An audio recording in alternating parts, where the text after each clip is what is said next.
Hello guys, this is Sanjeev and I am welcoming you all on my YouTube channel, that is Learn English with Sanjeev.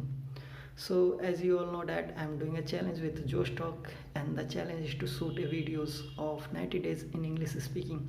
So today is my 10th day. On my 10th day they mention about good manners in grammatical section.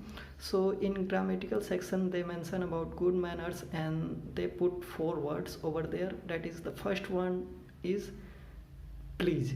अब जाहिर सी बात है, अगर आप please का use कर रहे हैं तो आप किसी से रिक्वेस्ट कर रहे हैं कि प्लीज़ आप मुझे ये सामान दे दीजिए, तो आप एक रिक्वेस्ट की भाव से आप उसे बोलते हैं।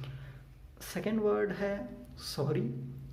सॉरी अगर आप किसी से बोल रहे हैं तो जाहिर सी बात है आप उससे माफ़ी मांग रहे हैं कि मुझसे कोई भूल हो गई थी, उसके लिए मुझे माफ़ कर दे। मतलब कि आप अगर किसी का दिल दुखाए हैं तो आप उससे सॉरी बोल के आप अपना जो भी आपके भाव है आप उसके सामने प्रकट कर रहे हैं। और तीसरा वर्ड है थैंक यू। अब जाहिर सी बात है आप अगर थैंक यू का यूज़ कर रहे हैं तो आप किसी को धन्यवाद बोल रहे हैं कि भाई धन्यवाद, तुमने मुझे इस प्रॉब्लम का सॉल्यूशन दिया। तो आप अपना मतलब कि एक खुशी का भाव से आप उसे थैंक यू बोलते हो। और जो चौथा वर्ड है वो है एक्सक्यूज़ मी।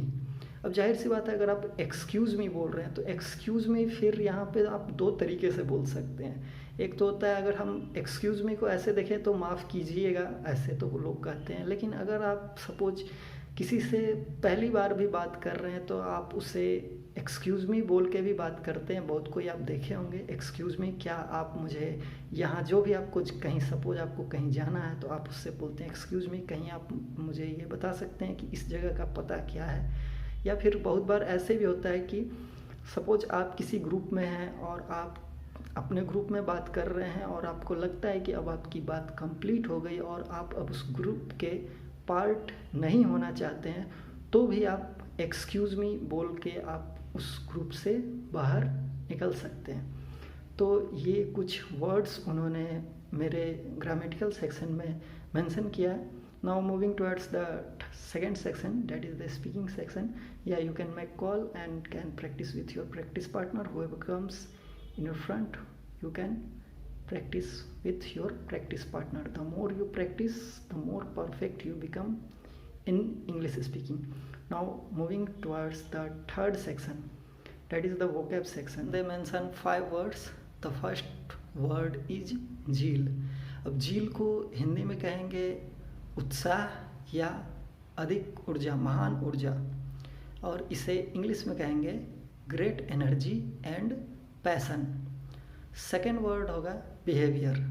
बिहेवियर जाहिर सी बात है आपको किसी कार्य को करने का तरीका, या फिर manner in English and conduct.